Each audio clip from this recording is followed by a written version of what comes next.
Praise the lord. దేవుని పరిశుద్ధ నామానికి మహిమ కలుగును గాక. అనుదిన దైవ కృపా కార్యక్రమం ద్వారా ఈ దినం దేవుని మాటలు వింటున్న దేవుని బిడ్డలైన మీ అందరికీ పేరు పేరున ప్రత్యేకమైన వందనాలు తెలియపరుస్తున్నాం.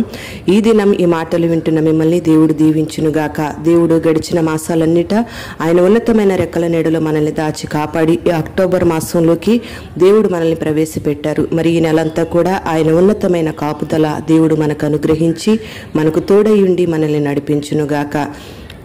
ఈ నెలలో పుట్టినరోజు వేడుకలు, పెళ్లి రోజు వేడుకలు, ఇతరత్ర శుభకార్యాలు జరుపుకుంటున్న దేవుని బిడ్డలు ఆత్మీయులైన మీ అందరికీ కూడా మా దైవ కృపా పెంతెకోస్తు ప్రార్థనా మందిర్ కొవ్వూరు తరపున ప్రత్యేకమైన శుభాకాంక్షలు తెలియపరుస్తూ ఉన్నాం. దేవుడు మిమ్మల్ని దీవించి దీర్ఘాయువు చేత నింపి బహుగా ఆశీర్వదించునుగాక. ప్రియ దేవుని బిడ్డలారా, ఈ నెలలో దేవుడు మనకిచ్చినటువంటి వాగ్దానాన్ని చదువుకుందాం. యెషయా గ్రంథం 45వ అధ్యాయం 2వ వాక్యం. నేను నీకు ముందుగా పోవచ్చు, మెట్టగా ఉన్న స్థలములను సరాళము చేసేదును అని దేవుడు ఈ నెలలో మనకు వాగ్దానం చేస్తూ ఉన్నాడు.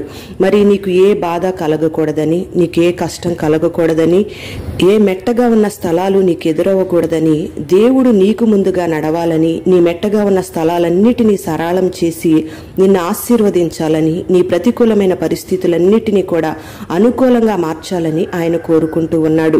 మరి మనకంటే ముందుగా పరిశుద్ధ గ్రంథంలో కోరేషుకు దేవుడు ఈ వాగ్దానాన్ని అనుగ్రహించాడు. కోరేషు ఈ వాగ్దానాన్ని పొందుకోవడానికి గల కారణం ఏమిటంటే, ఈ కోరేషు నీతిమంతునిగా ఉన్నాడు, దేవుని ఎరిగిన వ్యక్తిగా ఉన్నాడు, దేవుని చేత పిలువబడిన వ్యక్తిగా ఉన్నాడు, దేవుని చేత అభిషేకం పొందుకున్న వ్యక్తిగా ఉన్నాడు. అందుకే దేవుడు కోరేషును పిలిచాడు గనుక కోరేషును దేవుడు ఎన్నడూ కూడా సిగ్గుపరచలేదు. అన్ని విషయాల్లో కూడా కోరేషును దేవుడు గనపరుస్తూనే వచ్చాడు. మరి ఈ కోరేషు లంచం తీసుకోకుండా దేవుని ప్రజల పక్షంగా నిలిచి ఉన్నాడు.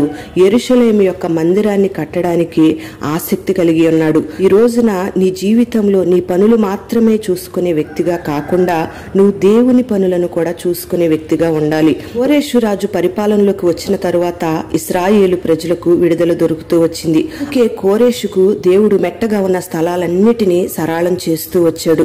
ప్రియ దేవుని బిడ్డలారా, మరి ఈ రోజున ప్రతి మనిషికి కూడా ఒక విజయాన్ని సాధించాలంటే, ఒక పని చేయాలంటే ఎన్నో ఆటంకాలు ఎదురవుతూ ఉన్నాయి, ఎన్నో ప్రతికూలమైన పరిస్థితులు ఎదురవుతూ ఉన్నాయి.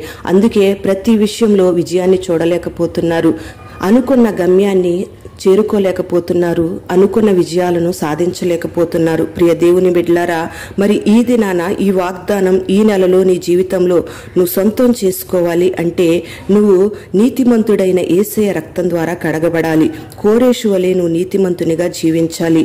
మరి దేవుని రక్తం ద్వారా నువ్వు కడగబడి దేవుని సొత్తైన బిడ్డగా మార్చబడితే నువ్వు నీతిమంతునిగా మార్చబడతావు, దేవునికి ఇష్టమైన వ్యక్తిగా మార్చబడతావు. అప్పుడే అన్ని విషయాల్లో కూడా దేవుడు నిన్ను సిగ్గుపరచకుండా గనపరుస్తూ ఉంటాడు. ఈ నెలలో ఈ మాటలు వింటున్న నీ జీవితంలో నీ బిడ్డల వివాహ విషయంలో ప్రతికూలమైన పరిస్థితులు ఎదురైనా, చదువుల రంగంలో ఆటంకాలు ఎదురైనా, నువ్వు చేస్తున్న ఉద్యోగ వ్యవస్థలో ఆటంకాలు కలిగినా, అది ఏ పరిస్థితులు నీకు మెట్టగా ఉన్నా ఈ నెలలో దేవుడు వాటన్నిటినీ సరళం చేయబోతూ ఉన్నాడు. నువ్వు వాగ్దానం మీద విశ్వాసం ఉంచి కోరేషు వలె దేవుని పక్షంగా నిలిచినట్లయితే దేవుడు నిశ్చయముగా ఈ వాగ్దానాన్ని నీ జీవితంలో నెరవేర్చునుగాక. ప్రార్థన. పరిశుద్ధుడైన తండ్రి, దయగలిగిన దేవా, నీకు స్తోత్రం చెల్లిస్తూ ఉన్నాం. ఈ దినం ఈ మాటలు విన్న నీ బిడ్డల్ని మీరు ఆశీర్వదించండి. ఈ నెలలో మీరు మాకు వాగ్దానం ఇస్తున్నారు, మెట్టగా ఉన్న ప్రతి స్థలాన్ని సరళం చేస్తానని, మాకు ముందుగా నడుస్తానని మీరు వాగ్దానం ఇచ్చారు. మరి మీ వాగ్దానాన్ని మా జీవితంలో నెరవేర్చమని ప్రార్థన చేస్తున్నాం.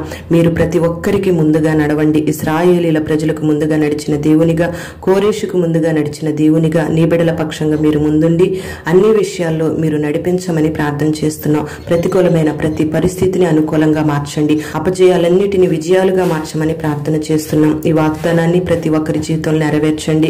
నీ బిడ్డలకి నెలంతా కూడా కృపనిచ్చి ప్రతి రంగములో అడుగుపెట్టిన ప్రతి స్థలమందు విజయాన్ని మీరు కలుగు చేసి నీ బిడ్డలను ఆశీర్వదించమని యేసు నామములో అడుగుచున్నాము తండ్రి. ఆమేన్.